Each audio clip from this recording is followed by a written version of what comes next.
السلام علیکم ورحمۃ اللہ وبرکاتہ۔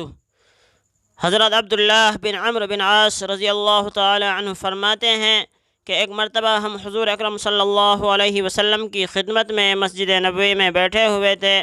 آپ صلی اللہ علیہ وسلم نے فرمایا کہ ابھی جو شخص مسجد میں اس طرف سے داخل ہوگا وہ جنتی ہے۔ ہم نے اس طرف کو نگاہ اٹھائی تو تھوڑی دیر میں ایک صاحب مسجد نبوی میں اس طرح داخل ہوئے کہ ان کے چہرے سے وضو کا پانی ٹپک رہا تھا اور بائیں ہاتھ میں جوتے اٹھائے ہوئے تھے۔ ہمیں ان پر بہت رشک آیا کہ حضور اکرم صلی اللہ علیہ وسلم نے ان کے جنتی ہونے کی بشارت دی ہے۔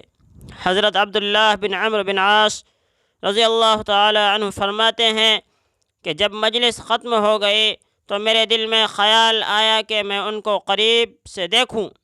کہ ان کا کون سا عمل ایسا ہے جس کی بنیاد پر حضور اکرم صلی اللہ علیہ وسلم نے اتنے اہتمام سے ان کے جنتی ہونے کی بشارت دی ہے۔ چنانچہ جب وہ اپنے گھر جانے لگے تو میں بھی ان کے پیچھے پیچھے ساتھ چلا گیا اور راستے میں ان سے کہا کہ میں 2-3 دن آپ کے گھر میں گزارنا چاہتا ہوں۔ انہوں نے اجازت دے دی اور میں ان کے گھر چلا گیا۔ جب رات ہوئی اور بستر پر لیٹا تو ساری رات میں بستر پر لیٹ کر جاگتا رہا، سویا نہیں تاکہ میں دیکھوں کہ رات کے وقت اٹھ کر وہ کیا عمل کرتے ہیں۔ لیکن ساری رات گزر گئی، وہ اٹھے ہی نہیں، پڑے سوتے رہے، تہجد کی نماز بھی نہیں پڑھی اور فجر کے وقت اٹھے۔ اس کے بعد میں نے دن بھی ان کے پاس گزارا تو دیکھا کہ پورے دن میں بھی انہوں نے کوئی خاص عمل نہیں کیا، نہ نوافل، نہ ذکر و اذکار، نہ تسبیح، نہ تلاوت۔ بس جب نماز کا وقت آتا تو مسجد میں جا کر نماز پڑھ لیتے۔ جب 2-3 روز میں نے وہاں رہ کر دیکھ لیا کہ یہ تو کوئی خاص عمل ہی نہیں کرتے تو میں نے ان سے عرض کیا کہ اصل میں بات یہ ہے کہ حضور اکرم صلی اللہ علیہ وسلم نے آپ کے جنتی ہونے کی بشارت دی ہے، تو میں آپ کا وہ عمل دیکھنے کے لیے آیا تھا کہ آپ وہ کون سا عمل کرتے ہیں جس کی وجہ سے اللہ تبارک و تعالی نے آپ کو یہ مقام عطا فرمایا۔ لیکن میں نے 2-3 دن آپ کے پاس رہ کر دیکھ لیا کہ آپ کوئی خاص عمل نہیں کرتے، صرف فرائض و واجبات ادا کرتے ہیں اور معمول کے مطابق زندگی گزارتے ہیں۔ انہوں نے جواب دیا کہ اگر حضور اکرم صلی اللہ علیہ وسلم نے میرے لیے یہ بشارت دی ہے تو یہ میرے لیے بڑی نعمت ہے، اور مجھ سے کوئی عمل تو ہوتا نہیں اور نہ میں نوافل زیادہ پڑھتا ہوں، لیکن ایک بات ہے، وہ یہ کہ کسی شخص سے حسد اور بغض کا میل کبھی میرے دل میں نہیں آتا۔ شاید اس بنا پر اللہ تعالی نے مجھے اس بشارت کا مصداق بنایا ہو۔ بعض روایات میں آتا ہے کہ یہ صاحب حضرت سعد بن وقاص رضی اللہ عنہ تھے جو 10 مبشرہ میں سے ہیں۔ بہرحال آپ نے دیکھا کہ ان کے اعمال میں بہت زیادہ نوافل اور ذکر و اذکار تو نہیں، لیکن دل حسد اور بغض سے پاک ہے۔ دوسرے سے حسد اور بغض سے اپنے دل کو آئینے کی طرح پاک و صاف رکھا ہوا ہے۔ تو حسد کا دوسرا علاج یہ ہے کہ آدمی یہ سوچے کہ میں جس شخص سے حسد کر رہا ہوں اس حسد کے نتیجے میں اس کا تو فائدہ ہے اور میرا نقصان ہے۔ اس تصور سے اس حسد کی بیماری میں کمی آتی ہے۔ حسد کا تیسرا علاج، جیسا کہ میں نے آپ سے عرض کیا کہ حسد کی بنیاد ہے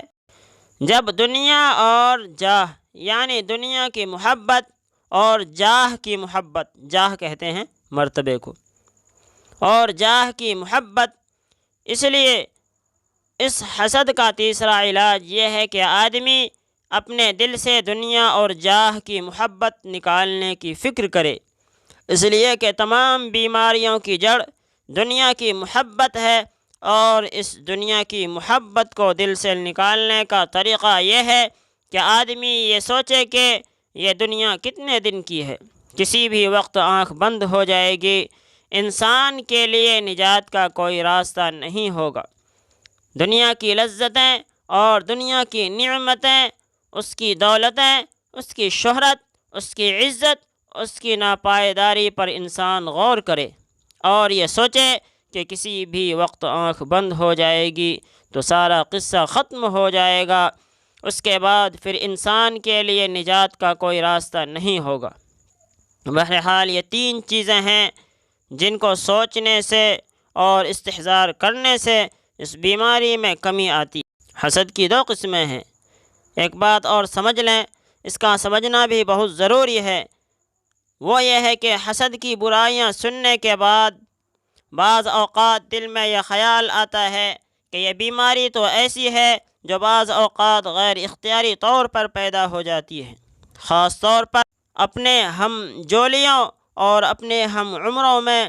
اور ہم مرتبہ اور ہم پیشہ لوگوں میں سے کسی کو آگے بڑھتا ہوا اور ترقی کرتا ہوا دیکھا تو دل میں یہ خیال آیا کہ اچھا یہ تو ہم سے آگے بڑھ گیا، اور پھر دل میں اس کی طرف سے غیر اختیاری طور پر کدورت اور میل آ گیا۔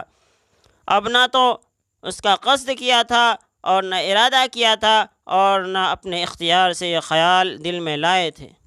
لیکن دل میں غیر اختیاری طور پر خیال آ گیا۔ اس سے کیسے بچیں؟ اس سے بچنے کا طریقہ کیا ہے؟ خوب سمجھ لیں، حسد کا ایک درجہ تو یہ ہے کہ آدمی کے دل میں خیال یہ آئے کہ فلاں شخص کو جو نعمت حاصل ہے اس سے وہ نعمت چھن جائے، لیکن اس خیال کے ساتھ ساتھ حسد کرنے والا اپنے قول و فعل سے اس کی بدخواہی بھی چاہتا ہے۔ مثلا مجلس میں بیٹھ کر اس کی برائیاں بیان کر رہا ہے اور اس کی غیبت کر رہا ہے تاکہ اس نعمت کی وجہ سے لوگوں کے دلوں میں جو وقعت پیدا ہوگی وہ ختم ہو جائے،